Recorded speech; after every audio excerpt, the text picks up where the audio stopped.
ये है प्रोटोनिक्स का की two combo wireless mouse and keyboard.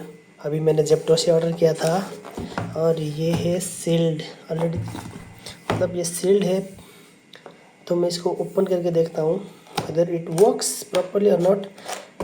बोला गया था कि ये ओपन बॉक्स डिलीवरी होगा, लेकिन जेप्टो जो देने आए थे उन्होंने दिया नहीं खोल के। कितना 1 वीक तक रिटर्न कर सकते हैं करके बोला हुआ है मुझे। तो लेट्स सी, ये खोल के देखेंगे।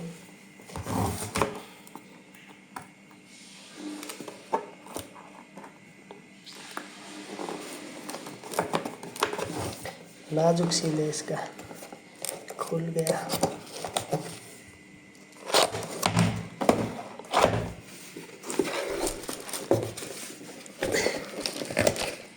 जैसे कि देख सकते हो यहाँ पे ये पेपर से रैप हुआ है, प्लास्टिक का यूज़ नहीं किया है इन लोगों ने। बट जो मेन प्रोडक्ट है इसका बिल्ड प्लास्टिक ही है। देख सकते हो इसमें लगेगा बैटरीज, और ये रहा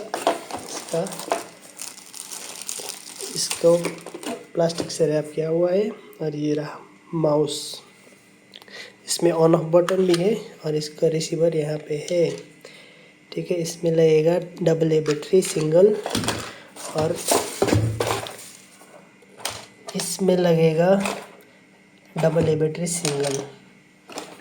तो इसको यूज़ करके देखते हैं, let's see whether it works और not. Thank you for watching, have a nice day.